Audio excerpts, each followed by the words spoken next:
რუსეთის საგაზაფხულო შეტევა ყველაფრისთვის უნდა დაესვა წერტილი. უკრაინა დაეცემოდა. დონბასი რუსეთს ეკუთვნოდა. ბოლოს და ბოლოს პუტინს ექნებოდა ყველაფერი, რასაც მშვიდობის მოლაპარაკებებში ითხოვდა, მაგრამ უკრაინას სხვა გეგმები ჰქონდა. პუტინის შეტევა დასრულებულია, რადგან უკრაინამ რუსეთის ფრონტის ხაზზე დამანგრეველი რამ გააკეთა. რუსეთი ცდილობს, მან 7000 შეტევა ძალიან წამოიწყო. მაგრამ სანაცვლოდ მას სრული კატასტროფა აქვს. რუსეთის წინსვლა ახლა იმდენად ნელია, რომ პუტინის შვილიშვილებიც კი ვერ მოესწრებიან უკრაინაში გამარჯვებას. რუსეთი ცდილობს, როგორც ცდილობს.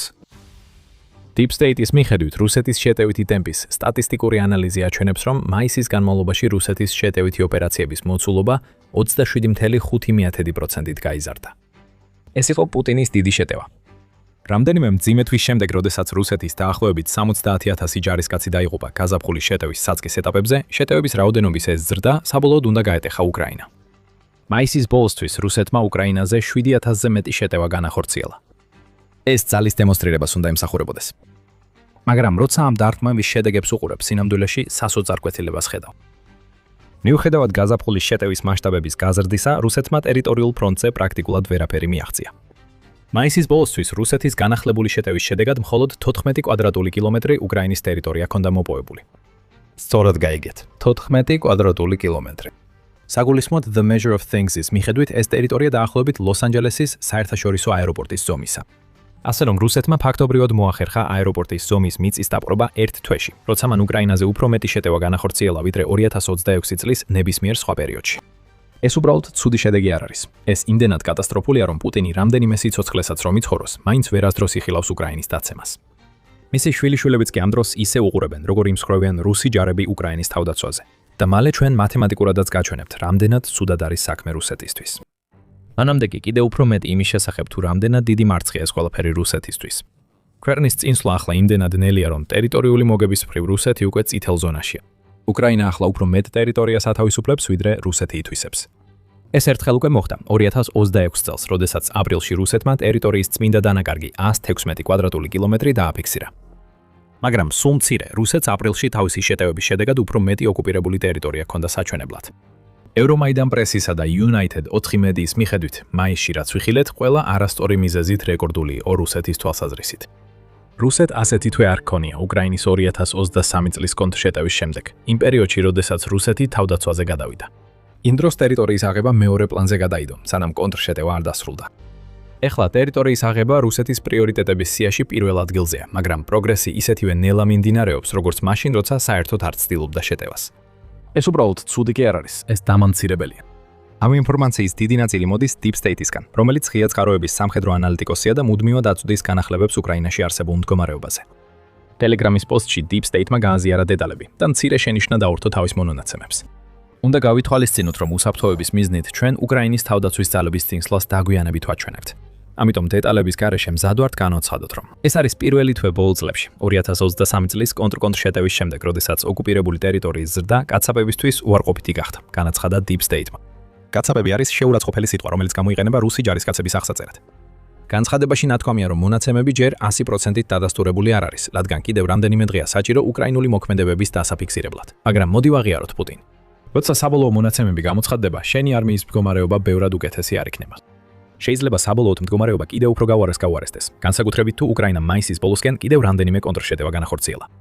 კიდევ ერთი შენიშვნა აქვს Euromaidan პრესას, რომელიც აღნიშნავს, რომ უკრაინიდან ამჟამად მიღებული მონაცემები დამოკიდებულია იმ მეთოდზე, რომლითაც წინსვლას ზომავენ.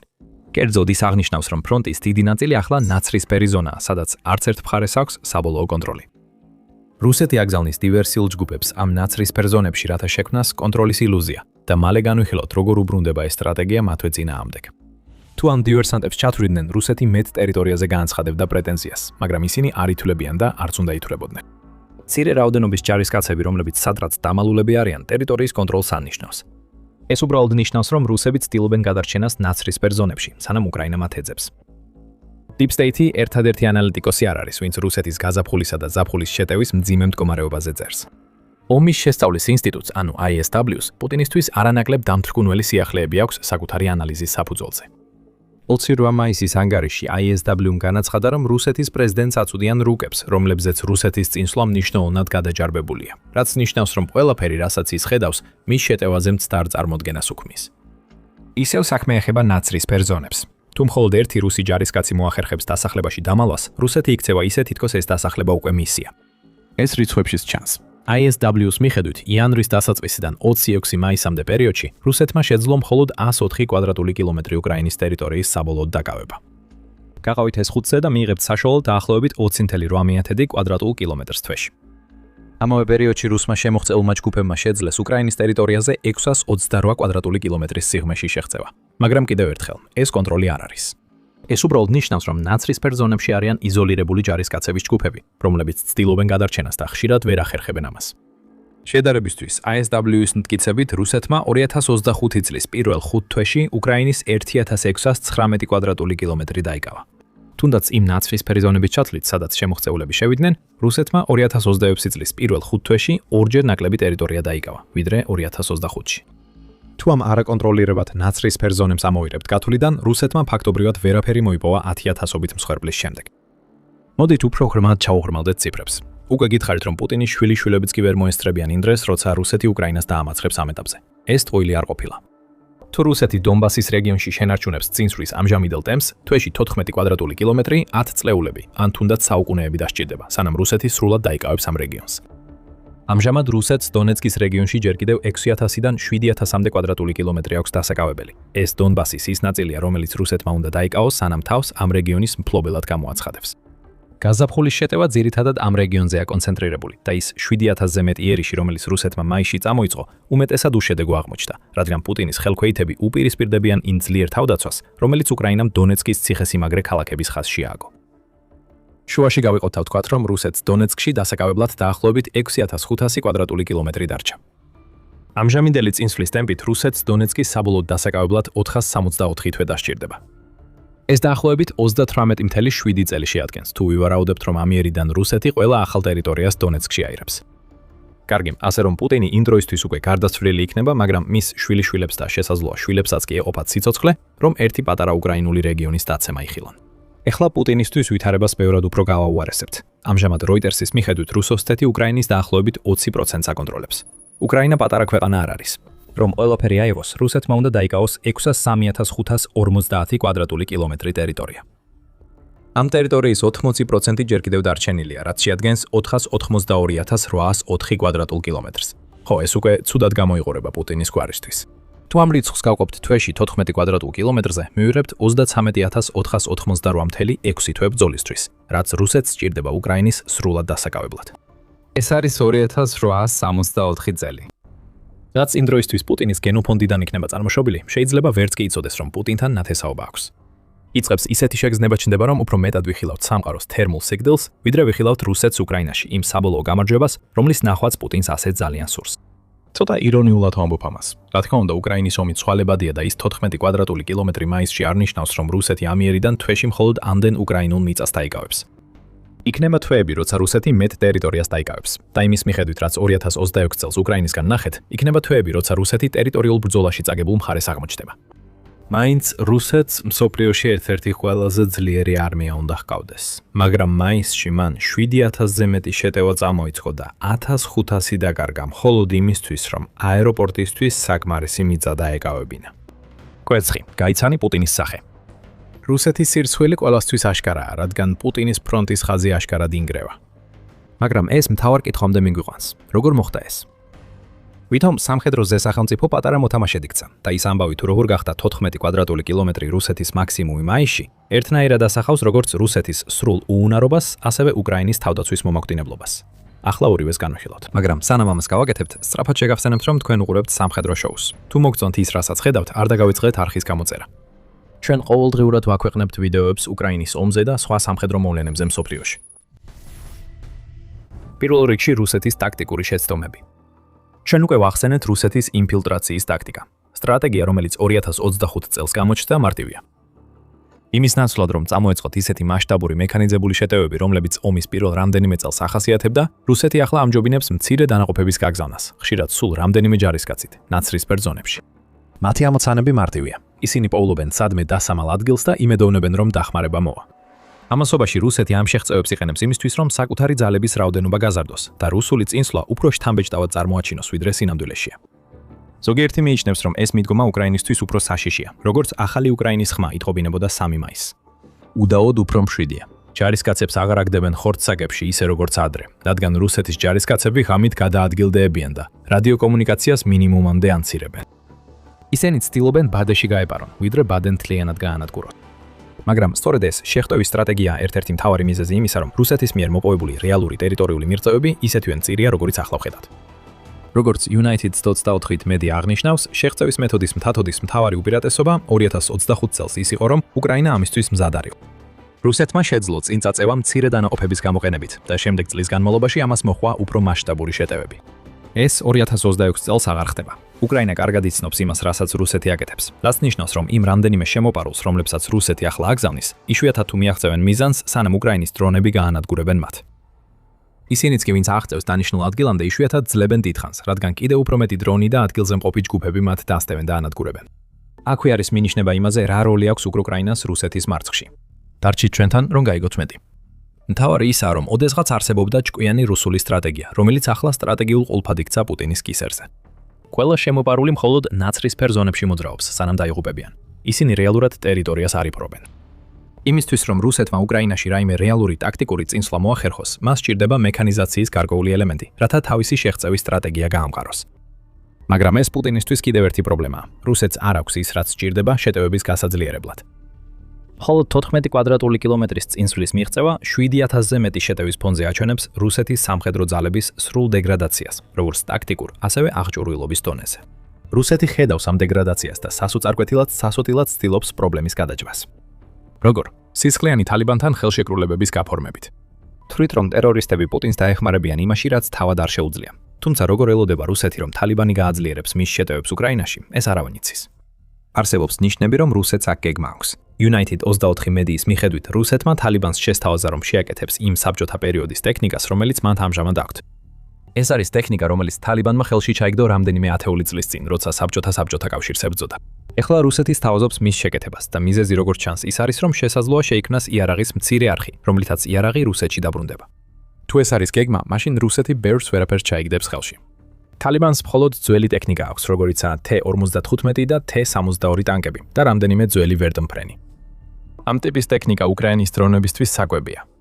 ეს რუსეთს არ დაეხმარება თავისი შეტევების ეფექტურობის გაუმჯობესებაში. თუნდაც თალიბანის ტანკები როგორღაც უკრაინაში აღმოჩნდეს, რუსეთის ჯარისკაცებმა შეიძლება ისინი არ გამოიყენონ. აპრილის 28-ის ანგარიშში გუარა მედია, რომელიც ხარკოვის რეგიონში მდებარე მედია საშუალება ამტკიცებდა, რომ რეგიონში რუსული დანაყოფები აქტიურად უარს ამბობენ მექანიზებული შეტევების ჩატარებაზე. ისინი შეშინებულები არიან და ასეც უნდა იყოს. ტანკის ან ჯავშან მანქანის მართვა უბრალოდ უფრო დიდ სამიზნედ გაქცევს უკრაინის დრონებისთვის. ამიტომ ის ძალა, რომელიც უნდა დაეხმაროს შემოღწევებს, უბრალოდ არ მოდის. მაშინაც კი როცა ხელმისაწვდომია. რაც შეეხება ცოცხალ ძალას, ეს კიდევ ერთი ფაქტორია რუსეთის სამწუხარო შედეგებში მაისში. რუსეთის სრული მარცხის შესახებ მაისში უკრაინის თავდაცვაზე ზემოქმედების მცდელობაში Euromaidan Press წერს, რომ პუტინის პრობლემის ნაწილი იმაში მდგომარეობს, რომ რუსეთს უჭირს საკმარისი ჯარისკაცების მობილიზება, რათა შეტევების გაზრდილი ტემპი იმ რაოდენობის ცოცხალი ძალით გაამყაროს, რაც უკრაინის დასუსტებას სჭირდება. უკრაინის სამხედრო ძალა რუსულ ცოცხალ ძალას უფრო სწრაფად ანცირებს, ვიდრე პუტინი ახერხებს მის შევსებას და ეს პრობლემა რუსეთს პრაქტიკულად 2026 წლის ყველა თვეში ჰქონდა. United 4-ემ 1 აპრილს განაცხადა, რომ რუსეთმა წლის პირველ კვარტალში მხოლოდ მიზნის 22% მოახერხა ჯარისკაცების მობილიზება, რაც 3%-ით ნაკლებია დაგეგმილზე. ეს მდგომარეობა არ უმჯობესდება და ამის გამო რუსეთი ყველგან ეძებს შესაძლო გამოსავალს. უცხოელ დაქირავებულებს ქირავობენ, რადგან ძალიან ბევრმა რუსმა მიხვდა, რომ უკრაინაში რუსეთისთვის ბრძოლის კონტრაქტი ნიშნავს ერთვრივ ბილეთს. რადიო თავისუფლება, რადიო ლიბერტის მიხედვით, რუსეთის სამხედროები უკვე ქუჩაში მთრალებსაც კი ატყუებენ და აიძულებენ კონტრაქტებზე ხელმოწერას. ეს მთრალი სულელები იღვიძებენ ძლიერი თავის ტკივის ტკივილით და უკვირთ რატოს ხედან სამხედრო გაწოვის ოფისებში და ელოდებიან ბარაკებში გადაყვანას. რუსეთის მაჩვენებლები უკვე ცუდად გამოიყურება. მაგრამ ამ ყველაფრის უკან რეალური პრობლემა და რუსეთის ნელი წინსვლის მთავარი მიზეზი იმ ჯარისკაცების ხარისხშია, რომლებსაც ის იწვევს. რუსეთი ხელმისაწვდომ ხალხში ყველაზე უარგისებს იხმობს. დარგანის ცნობით, ზოგი ახალწეული მხოლოდ 2 კვირას ან ნაკლებს გადის ცურთნაში, სანამ ფრონტის ხაზზე აღმოჩნდება. ეს საკმარისი არ არის არაფრისთვის, გარდა იმისა, რომ უბრალოდ წინ წახვიდე და ილოცო, რომ დრონმა არ აგაფეთქოს. ამ ახალწეულებიდან არც ერთი არ ეცოდინება, როგორ აიღოს ან შეინარჩუნოს პოზიცია. უკრაინას მხოლოდ ის დარჩენია, რომ გააგრძელოს ბრძოლა და ამით მივიღეთ ის, რაც მაისში ვნახეთ. 7000 შეტევა ადამიანებისგან, რომლებიც თითქმის არაფრით განსხვავდებიან სამოქალაქო პირებისგან. უკრაინის არმიის გამოცდილი პროფესიონალების წინააღმდეგ. ამ ყველაფერს მხოლოდ ერთი შედეგი ექნება და რუსეთმა ახლახან გაიგო რა არის ეს და ეს ისევ უკრაინას გვაბრუნებს. მიზეზი რის გამოც რუსეთს უჭირს თავისი რიგების შევსება ისაა, რომ უკრაინა მათ სასაცილო სისწრაფით ანადგურებს. ამაზე უკვე ვილაპარაკეთ ადრე. 70,000 დაღუპული ორ თვეში კატასტროფაა რუსეთისთვის. ეს ასევე აჩვენებს, რამდენად ეფექტურად უპირისპირდება უკრაინა რუსეთის შერწევის სტრატეგიას. რაც შეეხება იმას, თუ როგორ ახერხებს ამას უკრაინა, პასუხი იმაშია, რომ განადგურების ზონები იზრდება. ეს კი ნიშნავს, რომ ნაცრისფერი ზონები, სადაც ადრე რუს ჯარისკაცებს შეეძლოთ დამალა და თავიანთი ქვეყნის გადაჭარბებული წინსვლის მტკიცება, ახლა უფრო საშიშია ვიდრე ოდესმე. უკრაინის FPV დრონები უკვე სასიკვდილო იარაღი იყო. ახლა მათ უფრო დიდი მანძილის დაფარვაც შეუძლიათ, რაც მათ ეფექტურობას კიდევ უფრო ზრდის. 2 ივნისის ანგარიში Forbes-მა გამოავლინა, რომ უკრაინას ახლა აქვს FPV დრონი, რომელსაც შეუძლია მიზნების დაზიანება ფრონტის ხაზის მიღმა 102 კილომეტრის მანძილზე. დაფიქრდით, რას ნიშნავს ეს რუსეთის დივერსანტებისთვის? უკრაინას ახლა შეუძლია დრონების გამოყენება ადამიანებისა და ტანკების მოსაძებნად ღრმა ნაცრისფერ ზონებში, ისე რომ ამისთვის დედახომალდი არ დასჭირდეს. მექანიზებული შეტევის ნებისმიერი მინიშნებაც ამებში შეიძლება განადგურდეს. ტანკები და ჯავშანმანქანები ახლოსაც ვერ მივრენ, რაც უკრაინას კიდევ უფრო მეტ დროს აძლევს, რომ მოძებნოს ის მცირე სამხედრო დანაყოფები, რომლებსაც რუსეთი აგზავნის ნაცრისფერ ზონებში. როდესაც FPV დრონების ტექნოლოგია უმჯობესდება, უკრაინა ასევე იყენებს საშუალო რადიუსის ახალი თაობის დრონებს, რათა რუსეთის ზურგში დაარტყას. სარდლობის პუნქტებს ეს დრონები ანადგურებენ, რაც ნიშნავს, რომ ფრონტთან ისედაც მინიმალური კავშირი მთლიანად ქრება. უკრაინის ახალი დრონები ასევე ესხმიან თავს საჰაერო თავდაცვას, რაც მეტ შესაძლებლობას აძლევს დარტყმისთვის და ანადგურებს ლოგისტიკურ მარშრუტებსა და ინფრასტრუქტურას ზურგში. ეს ყველაფერი მიზნად ისახავს იმ დამხმარე სტრუქტურების განადგურებას, რომლებზეც ფრონტალური შეტევები დგას. და რასაც შედეგად ხედავთ არის ის, რომ რუსეთის ცუდად მომზადებული საზარბაზნე ხორცი ათასობით იღუპება, მიუხედავად იმისა, რამდენი შეტევაც არ უნდა განახორციელონ. რაც შეეხება იმას, რა მოხდება შემდეგ, პუტინი ჯადოსნურად არ გააცნობიერებს, რომ რუსეთის შეტევა ჩამოიშალა. ის კვლავ ათასობით შეტევის ბრძანებას გასცემს და უკრაინა გააგრძელებს მათ მოგერიებას. რეალობა ისაა, რომ რუსეთის შეტევა დასრულდა მანამ, სანამ საერთოდ დაიწყებოდა. მაისში დაკავებული 14 კვადრატული კილომეტრი მიწა სავალალოა. ეს სრული კატასტროფაა პუტინისთვის და დამცირება, რაც ნიშნავს, რომ უკრაინის ომი გაგრძელდება ბევრად უფრო დიდ ხანს, ვიდრე ის, მისი შვილები და მათი შვილების შვილები ცოცხლები იქნებიან. და ეს ყველაფერი ხდება მაშინ, როცა თავად რუსეთი უკრაინის მიერ ისევ და ისევ იბომბება. ერთადერთი რაც რუსეთს ჯერ კიდევ აქვს, არის მისი უნარი განახორციელოს შორ მანძილზე შეტევები. იმავეს გაკეთება უკრაინასაც შეუძლია. მას შემდეგ, რაც რუსეთმა კიევი დაარტყა, უკრაინამ პასუხად რუსეთის გულში გამანადგურებელი დარტყმები მიაკენა. გაიგეთ, რატო ნიშნავს ეს იმას, რომ უკრაინის ომი შესაძლოა ყველაზე კრიტიკულ ეტაპზე გადავიდეს, ჩვენი ვიდეოს ყურებით. თუ მოგეწონათ ეს ვიდეო, არ დაგავიწყდეთ გამოიწეროთ The Military Show, რომ არ გამოგრჩეთ ჩვენი ახალი ვიდეოები. მადლობა ყურებისთვის.